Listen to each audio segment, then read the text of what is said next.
The City of St. Paul has programs to help private businesses find and hire good employees. In some programs, the city will actually pay employers for 2 to 6 months of wages in order to create a job.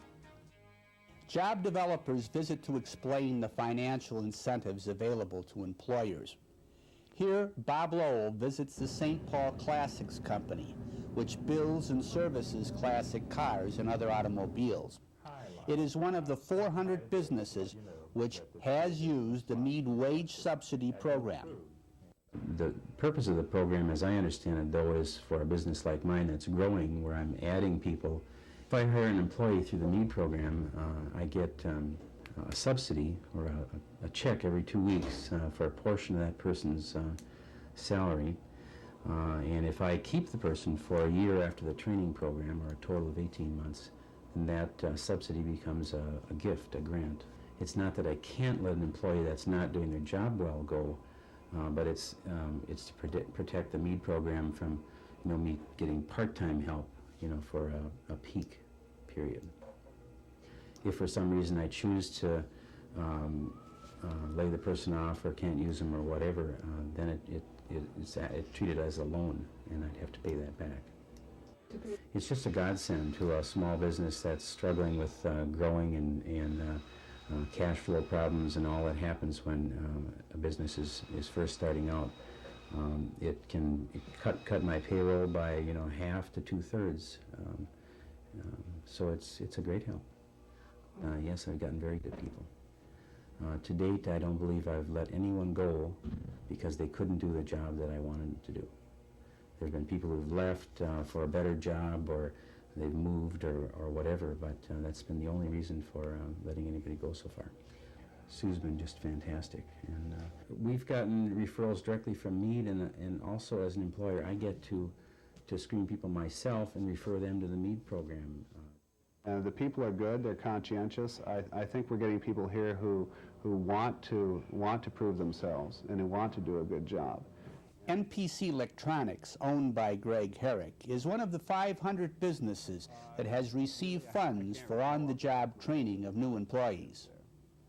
Simply fill out a form, they bring it in to me once a month or periodically to sign, indicating the number of hours the employee has worked and the reimbursement that we're requesting from the program, and I sign them and they're mailed in, and that's all there is to it. It averages something in the neighborhood of $2,000 an employee, so $20,000, which has been very helpful for a company of our size.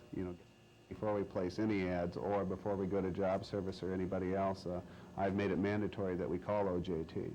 We have one person who runs the Solder Wave who came from OJT. Very happy with that person, giving them 3 raises, in fact, to keep them here.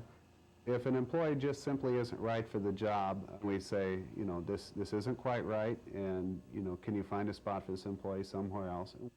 Maybe once in the past 2 or 3 years have we had someone who hasn't worked out. But when we are having a problem, we do talk to the people at OJT, and it just hasn't been an issue beyond just a few casual conversations. I absolutely would recommend on-the-job training to somebody else because it's an excellent program. People that we've hired have worked out extremely well. Powermation Division, based in Energy Park, sells power transmission and automation systems to businesses across the nation. The company uses the city for general job posting and recruitment as part of a voluntary first source hiring agreement. Our agreement is a voluntary agreement, but we haven't really been concerned about whether it is or it isn't, because we would use the service no matter what. And it's one contact that I know I'm going to get some response from, and we've usually been pleased with the response that we get. I have used that resource for people for our warehouse in stocking operations, shipping and receiving, those types of jobs. In each instance, when we've had an opening, Joe has referred several qualified people. She seems to screen them very well prior to sending them over, and they are qualified. Through the City Employment and Training Center, hundreds of businesses have hired thousands of qualified workers. Whether you need a summer worker, a temporary employee, a technical vocational school graduate, or an experienced worker, the City of St. Paul is ready to assist you. Give us a call for all of your employment needs.